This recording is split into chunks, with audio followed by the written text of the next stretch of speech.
Hey coin collectors, and welcome to DC Coin World International Coin Channel. And these are just some beautiful Jefferson nickels from 1976, the Bicentennial nickel. But the problem with nickels from 1976 is most people don't collect them. They're just not interested. They don't have the special images on the back. So in 1976 was the bicentennial year, and so when they came out with a quarter, and sorry these are still in the plastic, but these are really good condition ones I'm kind of leaving in. When they came out with a quarter, they had the 1776 to 1976 on it, and they changed the back of it. They put the drummer on the back. And so the quarter is something collectible because it's so different. When they came out with the Kennedy half, same thing, 76 to 76. And they put Independence Hall on the back instead of the eagle. When they came out with the Eisenhower dollar instead of the eagle landing on the moon, and that's again 1776 to 1976. Look at the patina on this. This is just a massive coin. I probably should send it in and get it graded, but I'm just holding it. But they put the Liberty Bell in the moon on the back instead of the eagle landing on the moon for the dollar.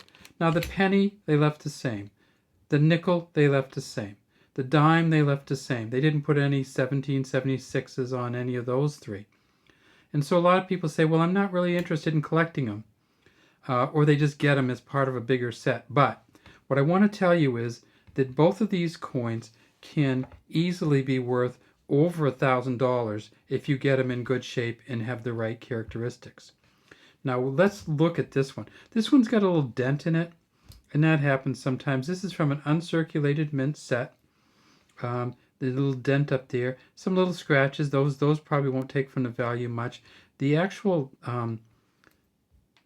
shirt that he has on here, see, has a little bit of a bump in it too, but it's pretty well defined shirt, well defined back here.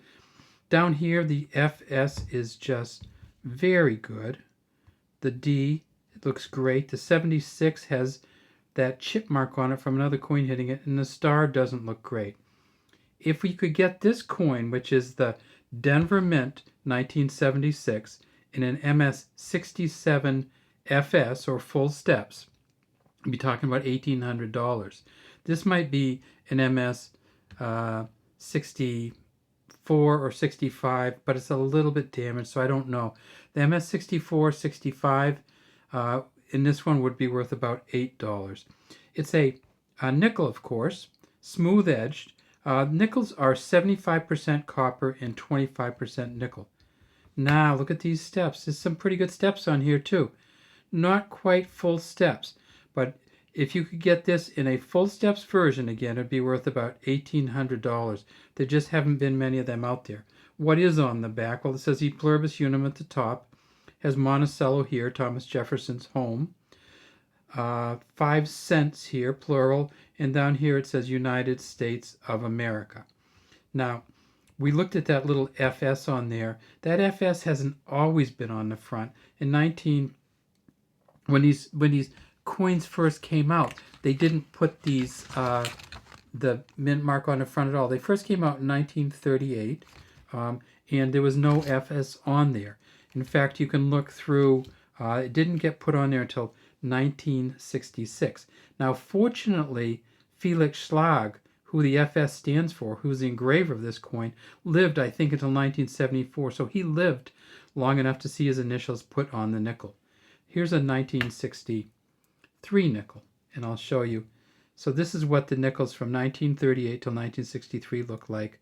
No FS down there, and see how it's a little closer to the rim too? These ones have a little more space. They bumped it up a little tiny bit there so that they could put the FS in. But this is a 63. They actually changed them in 66. That's a Denver Mint one. Let's look at the Philadelphia Mint one. And we can tell it's a Philadelphia Mint because it doesn't have a mint mark on it. This coin is in spectacular condition.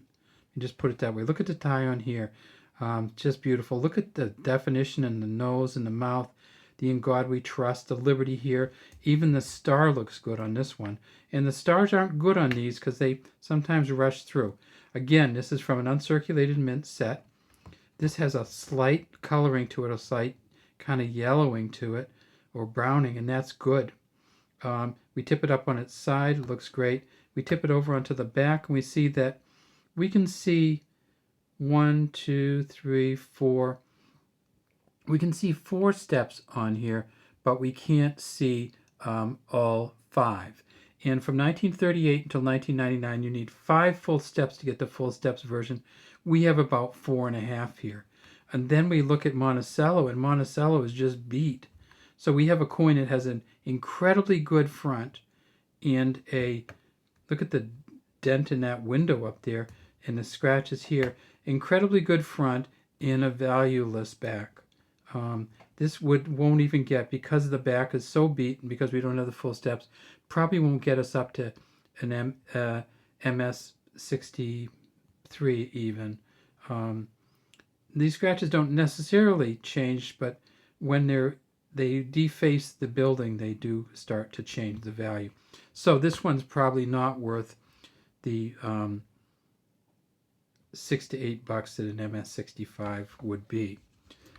But these are really good coins. So if you can find the Philadelphia Mint version in an MS67 full steps, one of them sold for $4,025. They do have some proof versions, but the proof versions, you almost have to be up to proof 70 before you're going to get any money. A proof 70 sold for over $4,000. A proof 69 they sell for sometimes 40 or less, and a proof 68 sometimes only 20.